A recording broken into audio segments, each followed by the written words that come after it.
Subscribe the channel for latest updates. Press the bell icon. Get ready for the dictation. At the count of 3, 2, 1, start.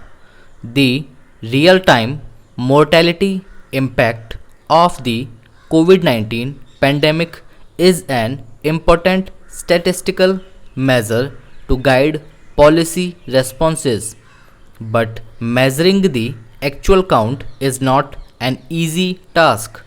WHO in January 2021 had estimated, based on excess deaths data in Europe and the American continents, that actual deaths were at least 1.6 times over the official count.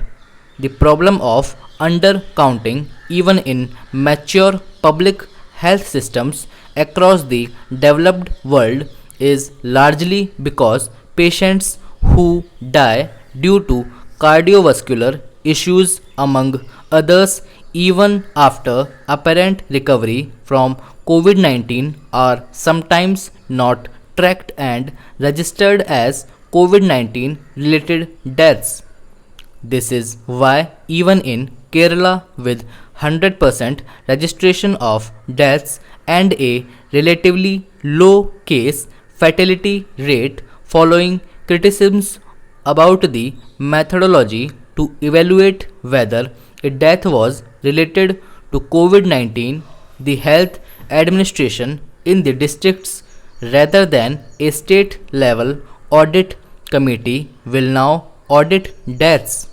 But there is another class of undercounting across states where health bulletins mislead by reporting a lower number of cases and deaths.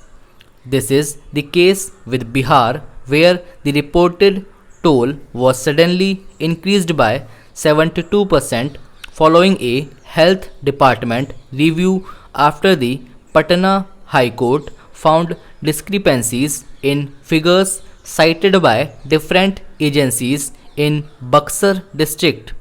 Bihar is among the states in India with the lowest civil registration of deaths, with barely 34.1% of the dead being registered according to the Civil Registration System (CRS) report of 2018.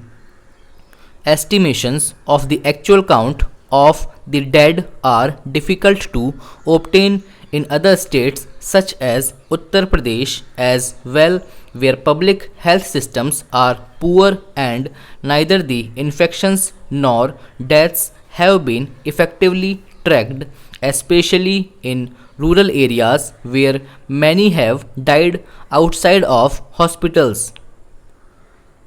One method to assess the actual number of deaths due to COVID 19 is by calculating the excess deaths during the given period when the pandemic has raged, compared to the baseline mortality occurring in similar time frames before the pandemic.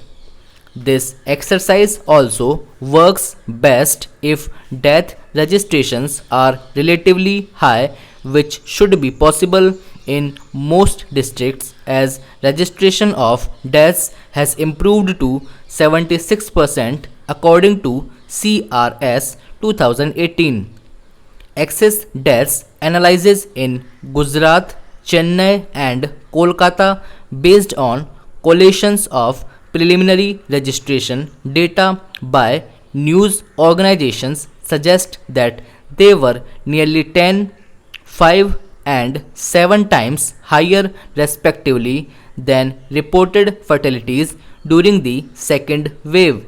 If the CRS datasets maintained by the Office of the Registrar General and Census Commissioner of India, besides state registrars and municipal officials with a good quality of registration, are made available, it would enable better estimation of the actual mortality figures. In the meantime, only honest reporting of the deaths will help provide better mitigation strategies. Stop.